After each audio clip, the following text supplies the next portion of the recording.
What's going on, guys? So this is going to be my second video on the Azure CLI. In the first video, I went over some of the basics and the core concepts and how to set up Azure CLI, as well as the basic structure of a CLI command. In this video, we're going to be moving a little bit faster. I'm going to assume that you've seen the first video or that you at least have a basic understanding on how to use the Azure CLI. And in this video, I figured I would go over some of the other topics specifically related to networking. So we're going to cover VNETs and how to create them, how to modify them using the CLI. We're going to create subnets. We're going to work with routes, and we're going to work with VNet peerings as well. And I figured we would do all of this by making a simple little topology within Azure. So basically, what we're going to have is we're going to create two different VNets, and they're going to be called VNet 1 and VNet 2. And within each VNet, we're going to configure one subnet. And on that subnet, we're going to create a virtual machine that resides on it. And by default, when we have two VNets, the hosts in each of the VNets cannot talk to one another because the whole idea behind a virtual net network is that this is an isolated network in the cloud. So VNet one, all the devices within VNet one can talk to one another, but they can't talk to any of the devices in VNet two because these are completely separate virtual networks. But with Azure, they provide a service called VNet Peerings, where you can peer the two VNets together, so that hosts within one VNet can talk to another VNet. So we'll set up a VNet peering between VNet one and VNet two, and then we'll make it so that we can ping between host one and host two. So I just thought this would be a fun little project for you guys, just to kind of teach you how to work with VNets, how to work with subnets, how to work with routes, all within the Azure CLI. All right, so let's go ahead and get started. I'm always going to refer back to the documentation because I want to make sure you guys understand where to look for each one of these things. And so I already have that open at the moment. And the first step that we need to do or perform is let's create our two VNets, all right? And they're going to be called VNet 1 and VNet 2. And within the documentation, we want to go to the networking section. So this is where we're going to spend a lot of time on this video. And within the networking section, we want to go to the virtual network subsection. And then we want to go to create, because we're going to be making our VNets. And let's take a look at the configuration. So it looks like there's really only two parameters we have to pass in, which is a name for the VNet as well as our resource group. So if you don't already have a resource group, go ahead and create one. And I think I deleted mine, so I'll make one real quick. So we'll do AZ, I think it's called group create, and then -n, and we'll call this RG-1. I think that's the syntax. I can never, nope, that's not right. Oh, that is right. And then -L, and then mine is East US, I think. Okay, so we've got our resource group created. So I'm going to be using RG-1 moving forward. And now let's create our virtual network. So we're going to do AZ network VNet create. And then we do the -G flag to pass in our resource group that we just created. And then what else do we need? A name, of course. And so I'm going to call this VNet1, all capital. And you'll see that we can pass in a few other attributes like the address prefix. So this is going to be the CIDR block for this VNet. If we don't pass in one, it's going to just give a default one. And we can also create a subnet automatically when we create the VNet. However, I'm going to teach you guys how to add a subnet later on, because I think it's important to know how to do that. So we'll skip on adding the subnet right now. And we'll ignore this part for now. So it's going to create a default CIDR block. And then I'll show you guys how to change that if you don't like the default block, which is the 10.0.0.0/16. All right, so we'll hit enter. And we'll wait for that to create. And so it created our VNet. And we can see that it's created the 10.0.0.0/16 CIDR block, which is technically incorrect because I wanted that to be the 10.1.0.0. So let's find out how we can update this VNet so that we can use the 10.1.0.0 subnet. And we can go to the update section. That's going to show us how to do that. And so we could do AZ network VNet update, pass in the resource group, the name of the VNet, and then we can just pass in the --addresses -prefixes flag. So we'll do AZ network VNet update, -G RG-1. And then -N, which is VNet1. And then we want, well, I'm just going to copy this because I feel like I'm going to misspell at least one of those words. And we want to change the address range to be the 10.1.0.0/16. All right, and let's just double check, and we can see now change to the 10.1.0.0/16. So we've created VNet 1. Now it's time to make VNet 2. And creating VNet 2, we're going to make sure that we set the address prefix to the right value as soon as we create it, so that we don't have to go in and update it afterwards. So once again, AZ network VNet create -G RG-1 -N VNet 2, and then we want to copy this, and this is going to be the 10.2.0.0/16. I think that's what I set it as. Yeah, 10.1 and 10.2. All right, so it created our new VNet, and that's going to have the 10.2 address space. So we've created our two VNets. I think the next logical step, going back to our diagram, is let's create a subnet in VNet 1 and a subnet in VNet 2, and they're going to be called subnet 1 and subnet 2.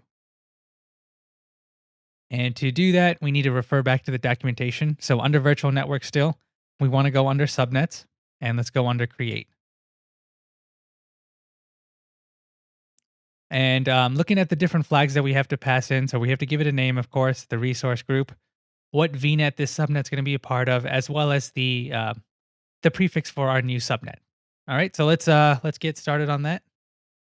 We'll do AZ network VNet subnet. I think, is that what it is? AZ network VNet subnet. Yep. And then create. Let's give it a name. I'm going to call this subnet 1. Let's give it the resource group, which is going to be RG-1. And we need to give it the VNet name. So this is going to be part of VNet 1, right? Because subnet 1 is part of VNet 1, subnet 2 is part of VNet 2. And then we have to give it the -- address - prefixes. And this is going to be 10.1. What was this again? 10.1.1.0. 1.0/24.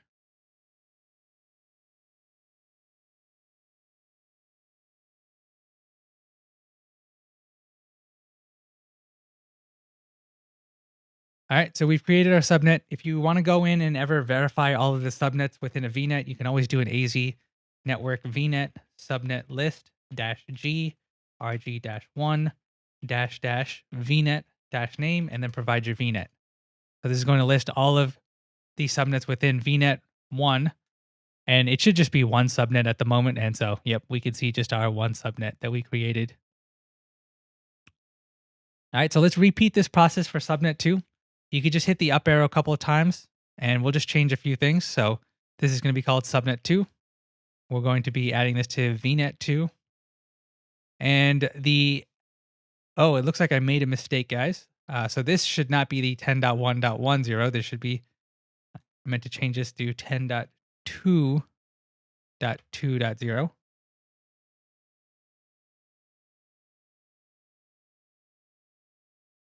So we'll update those accordingly. And we've created our second subnet within VNet 2. And now let's deploy a virtual machine onto subnet 1 and then another virtual machine onto subnet 2. And we'll just deploy a standard Ubuntu server. So I'll do an AZ VM create. We'll pass in our resource group again. And I'm going to give this a name of, we'll just say host 1. The image we're going to be using is Ubuntu LTS. All right. And we also want to set the authentication type to be a password so that we don't have to deal with SSH keys. And then the username is going to be host1. Right. And then finally, before we hit anything else, we need to make sure that we assign this virtual machine to subnet 1. So we can do -- subnet. And this is going to be subnet 1. And when we're passing in the subnet information, we also have to pass in the VNet -name to let it know what VNet that's a part of. So we'll do VNet 1. It's going to prompt you for what password you want to use. So just put in whatever.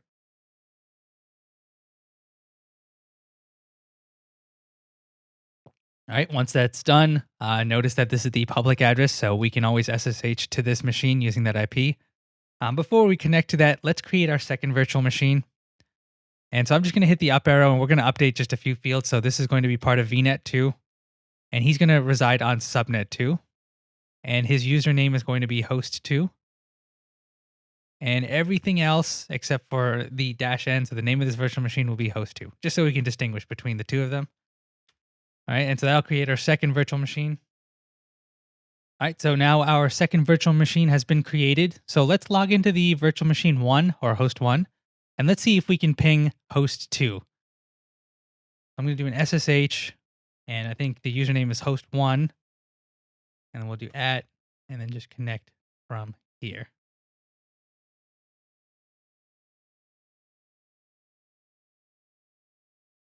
And we want to try to ping.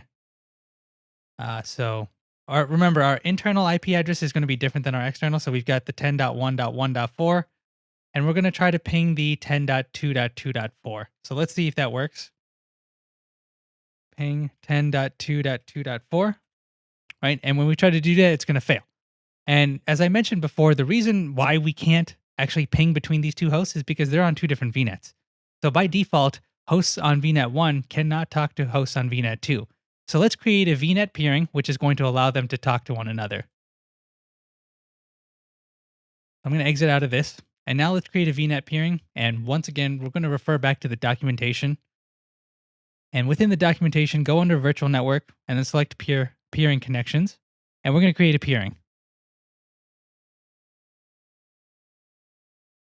And so all we have to do is we have to create a name for the peering.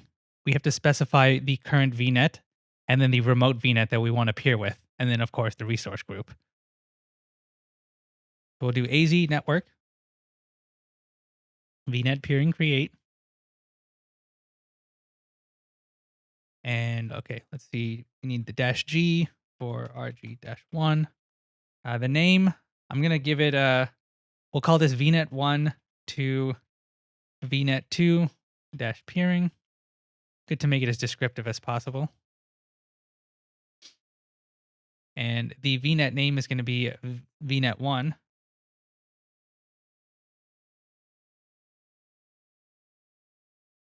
And then the remote VNet is going to be VNet 2.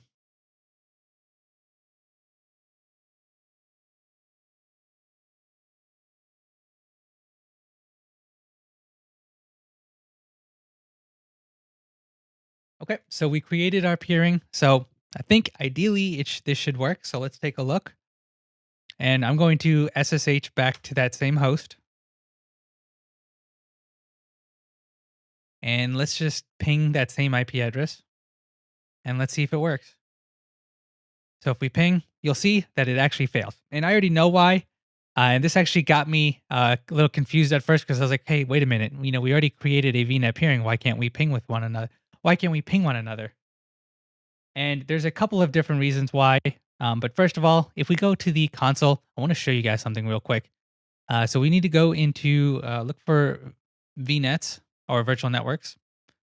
And let's go to VNet 1. And if we go down to peerings, you'll see that we're in an initiated state. So that's a bad state to be in for peering. That means it's trying to initiate a connection. I think the status should say like connected or something like that. And the reason why is that you actually need to configure the same peering on VNet 2. So it's not good enough to just say on VNet 1, we want you to connect to 2. We also have to tell 2 to connect to 1, or then 2 will receive a connection request from VNet 1 and we'll be like, listen, I'm not configured to peer with you, so I'm just going to respectfully decline. So we have to do the same thing, but on VNet 2 and just point it back to VNet 1.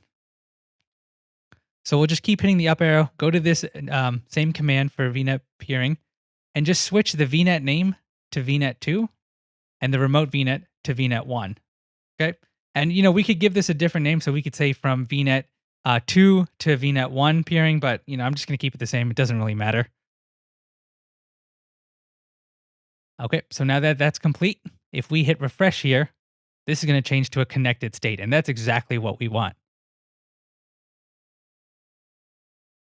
And now let's try to connect. And let's try to ping the remote host. Okay. And once again, it's going to fail.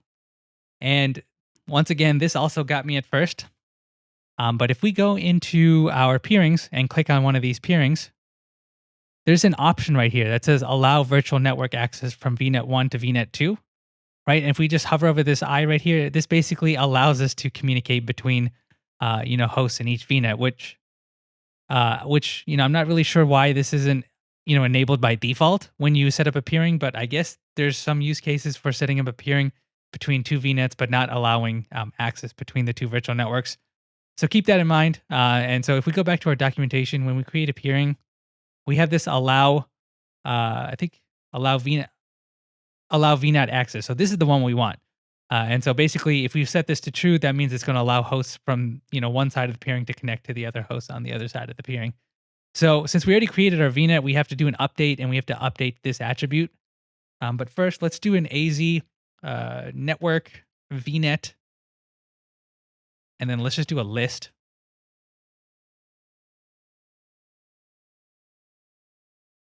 And we've got this virtual network peering right here. So I don't know which VNet this is for. Let's see if I scroll up. There's so much information and output on these. But this is the 10.1. Oh, no, here we go. So this is for, let's see, where's the name? This is VNet 1. So if we go down, look for that peering section, virtual network peering, you'll see that the allow virtual network access is set to false.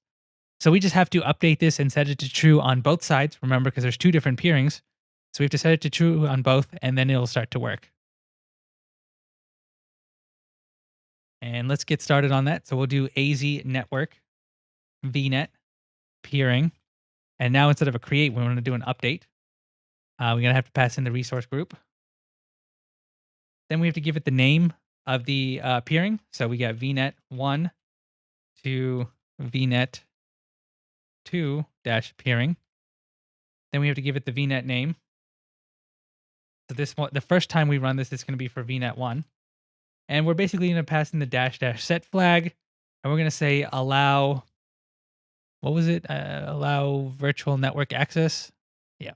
Allow virtual network access. And that's going to be set to true. Let's see if that works. All right. And so it's going to show us the new updated peering, and this allowed virtual network access should be set to true. And it is. And now let's run that command one more time, but we got to do it for VNet 2, because remember, we have two different peerings. And so now that's done, I think we should now be able to connect from our host to the other host. Okay, so let's try a ping of 2.2.2.4. And there you go, guys. We can now ping between the two hosts. So that's how you set up connectivity from one VNet to another VNet. It's a little tricky at first, but it's pretty easy once you get the hang of it. Just make sure you pass in the necessary flags.